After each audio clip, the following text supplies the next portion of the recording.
ሰላም ሰላም ክቡራት ተኻልቲ መደበይ ከመይ ኣለኹም? ኣነ እግዚኣብሔር ምስክን ሰላም እየ። ንስኹም ከዓ ሰላም ክትህሉ እናተመንኹ እንቋዕ ብሰላም ናብ ቻነለይ መጻኹም ንእትገብሩለይ ደገፍን ምትብዓን ከዓ ኣዝየ ካብ ልበይ ዘመስግነኩም። እቶም ሓደሽቲ ኮይንኩም እውን ደጊመ እንቋዕ ብሰላም መጻኹም ሳብስክራይብ ምግባር ቤተሰብ ክትኮኑ ይዕድመኩም። እምበኣር ከስሎማዓንቲ ገው ዝበለት ቅጫ መጎጎ ሒዘልኩም መፅእ ኣለኹ። ላይክ ሼር ሳብስክራይብ ከዓ ኣይንረስዕ ብሩኻተይ ናብ ኣሰራርሓ ከብለኩም። ኣብዚ ቀሪበ ዘለኹ ናይ ዒፉን ሕርጭ ከምኡ ከዓ እዚ ስርናይ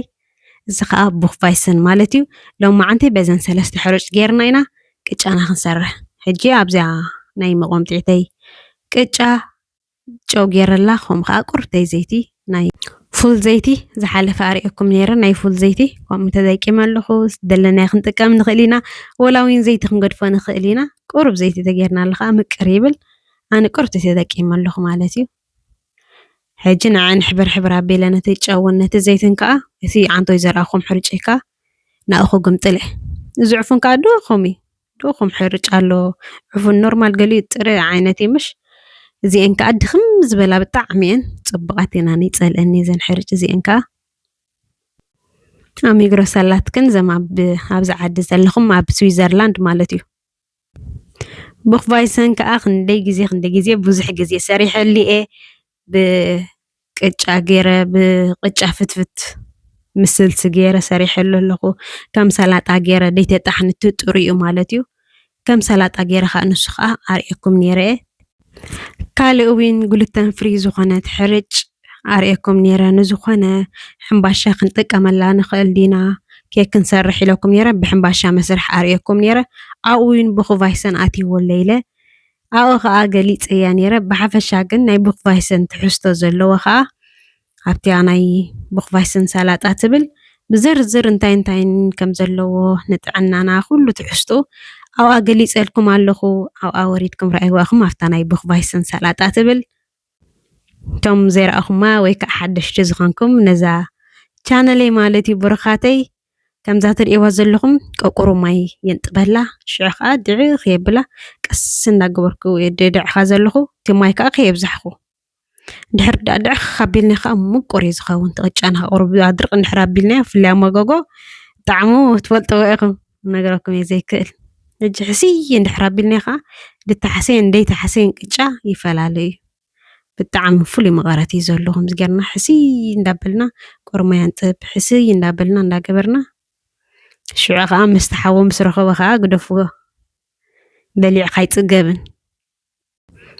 ቅድሚ ሕጂ ናይ ኦቨን ቅጫ ሰሪሐልኩም ነይረ ብዙሓት ፈቲኹማ ደስ ኢልኩም ፅቡቅ ከማን ፅሒፍኩምለይ ነይርኩም። እቶም ዘይረኣኹማ ከዓ ወሪድ ኢልኩም ረኣይዋ ብዝተፈላለየ ዓይነት ሕርጭ ዝሰራሕኽዋ ነይራ ንሳ ከዓ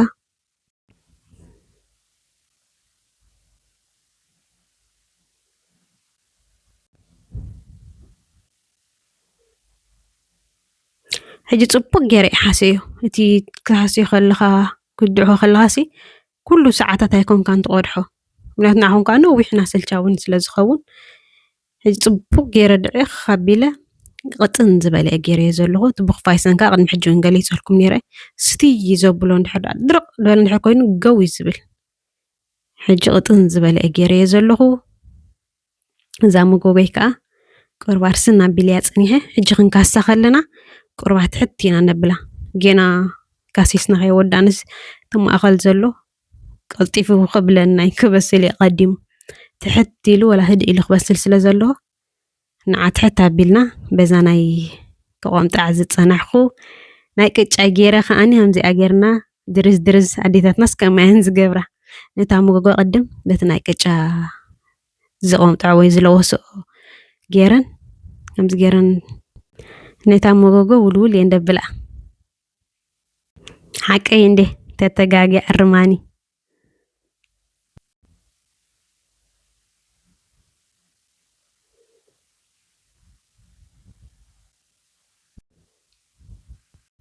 ፅቡቅ ጌርና ምስ ዳዕኽና ኣደም ንምንድሕር ዳ ኣቢልና ክንስንክቶ ከለና ከዓ ኣይሸግረናን እዩ ቀልጢፉ ድፍእ እንዳበለ ስንክት ዝብለልና ማለት እዩ። ተሪር እንድሕር ዓፂቅ ጌርና ከዓ ስለ ንደፍኦ ዘለና እቲ መጎጎ ከዓ ብጣዕሚ ከም ትሪእዎ ለሚፅ ስለ ዝኾነ ሸተት እንዳበለ ከሸግረና ክእል ልምልም እንድሕር ኣቢልና ግን ኣይሸገርኒ ቀልጢፉ ንምስንካቱ ማለት እዩ ናተይ ሕጂ ቀጢና ይገበርክዎን ማራዓፂ ኣይገበርክዎን ማእኸላይ ዓይነት እየ ገይረዮ ዘለኹ ክትስንክቶ ከላስ ከምዚ እንዳተደፍአ ከም ስንከት ገይረዮ ዘለኹ ከምዚ ትሪእዎ ዘለኹም ንዓይ ከማን ትሪእዋ ኣለኹም እዛ ሞጎ ሸተት ሸተት እውን ትብለኒ ኣላ ከምኡ ንኸይትብል እየ ማለት እየ ብሩኻተይ ቀስ እናገበርና እንድሕር ሰንኪትናዮ እውን ድሓን እዩ ሸተት ሸተት ማራ ኣይብለናን ከምዚ ትሪእዎ ዘለኹም ከምዚኣ ጌርኩም ገቡ ዝበለት ቅጫ ሰንክቱ ኢኹም እንታ ናይ መን ቅጫ እያ ክትበሃል ኢኹም እዛ ቅጫስ ክንደይ ትጥዕም እያ ክትበሃል ኢኹም ኣውራይ ኣብ ዝኾነ ማለት እዩ ናይ መጎጎ ቅጫ ከዓ ተባሃጊተ ከምዚኣ ትፈልጥዋ ወላ ክምቅር መዓት ይገቡ ዝበለ እዩ ዝኸውን ካብ ናይ ኦቨንሲ ናይ መጎጎ ይጥዕሙ ወላ ሕምባሻ ኣብ ኦቨን ተሰርሐን ኣብ መጎጎ ተሰርሐን ሲ ፍልል ያለው እዩ ብጣዕሚ ምቁር እዩ ዝመፅእ ኣብ መጎጎ ዝተሰርሐ ሕምባሻ እውን ሒዘልኩም ክመፅእ እየ ናይ መጎጎ ሕምባሻ ንስኹም ከዓ ላይክ ከዓ ምትብባዕ ከዓ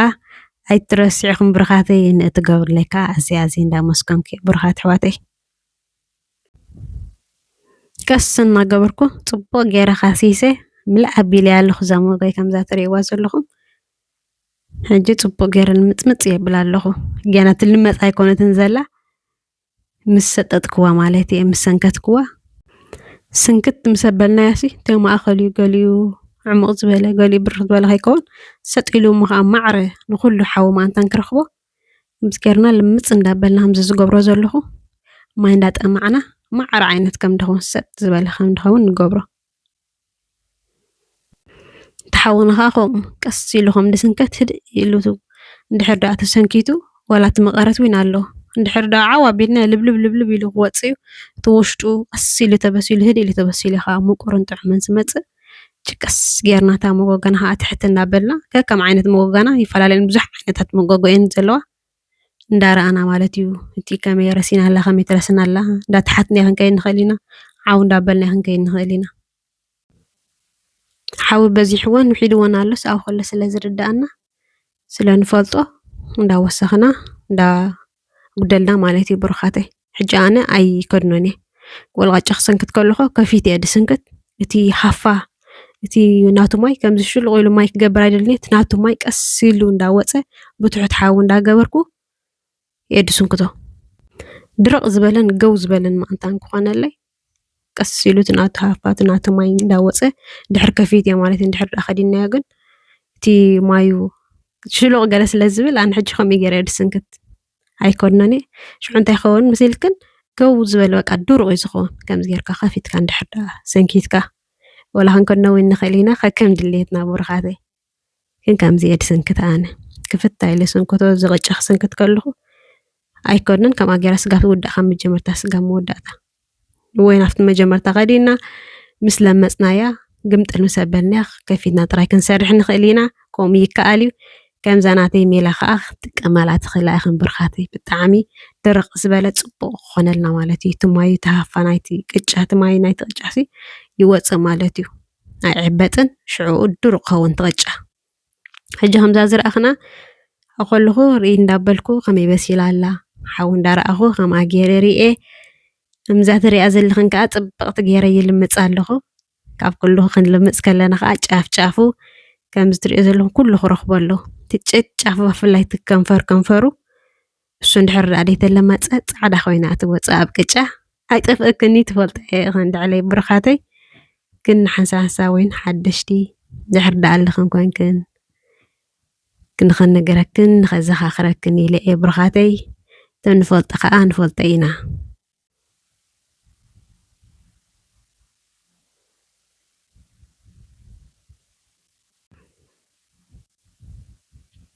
ማይ እንዳጠማዕኽ ከዓኒ ንኹሉ ነቲ ደይተለመፀ እንዳለመፅኩ ነቲ ዝተለመፀ ከዓ እንዳመዳመድኩ ፅቡቕ ገይረ ዝልምፃ ዘለኹ ፅቡቕ ምጅማር ፆመ ነቢያት ከዓ ይግበረልና ብሩኻተይ ብሰላም ጀሚሩ ብሰላም ከዓ የፈፅመና ናብ ልደቱ የብፅሐና ብሩኻተይ ኣሜን ካብ በሉ ኢኹም ኣብ ኮመንት ብሩኻተይ ብፍላይ ከምዚ ሕጂ ፆም ክኸውን ከሎ ከምዚ ጌርና ቅጫታት ጌርና ብኣሕምልቲ ጌርና ብፍላይ ከምዚ ሕጂ ደስ ትብለካ ኣብ ፆም ብፍላይ ክትበልዖ ከለኻ እዚ ቅጫታት ብኣሕምልትታት ጌርካ ብዝተፈላለየ ولا نقرص بنادي نزخنا مالتي كابت كيكات قلوز تبلي خانسة ولا نايتصوم كيكات كسرح تغلنيها أبزي أخات تسقط أبصومك نزخنا سلز بلع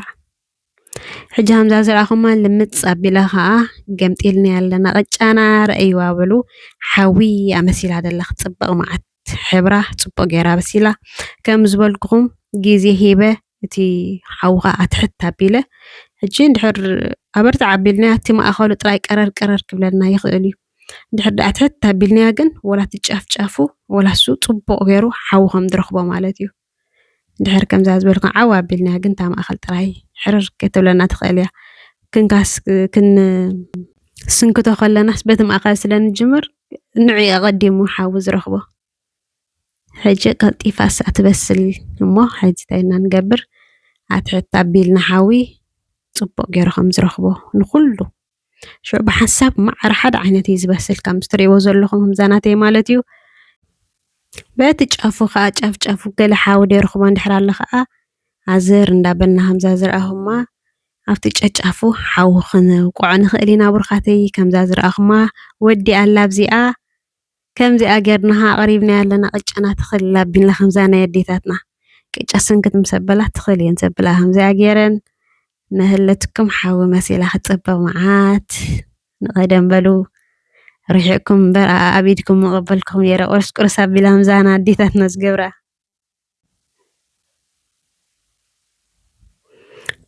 بزريخمو بتحادق تخار أيوة ولا تبقى جرب سيلو بخا حوي مسيلو بوين تبقى جرب سيل الله لو برخاتير أيوة همزي أمسيلا أنا لو ما عندك أنا أنت فتيكم مخا لايك هوا أخم برخاتي دحردا الله جرنا له يوتيوب كأنا بكالو تزارب تقرنيا شير سلاز جورو نعاي كأني بيتسب نخمات أني سلاز حق زن برخاتي لايك أيتا وحدة لا أخم كم زاتر إيوازل لكم قوي لأزله بخلتي وقنا بتعم درق اللي يزل خوراتي كاين قرصا أقات آمي حيزنيان وغطينا نيرنا قال جيزي سريحة جوز بلد كم زي عينت قريسة خريكم تدقدس كاندي أتي كريكم دت أنا حقيو زنا مغراس كلي كونن أيوه ولو حنتي إيدي خمس فيو دبلا زلخو نبزن دبلا دلخو داري قام خانه نخسر إيواي برخاتي امباركس كبرات تخالت مدبي لو ما عند حيزلكم زمت آخر فيديو أنا زيات مثل نيرا كتفتوا واتسفاي قبر زهون حتى رئيتو تلكم كأبكم من صحاف لي بغفت لبيكم لسالكم يا برخاتي سلة تخاتلكم أزي كاب لبي زمسكنكم بخلي فيديو سقاب زمتكم سلام انتعنا نخلنا تشاو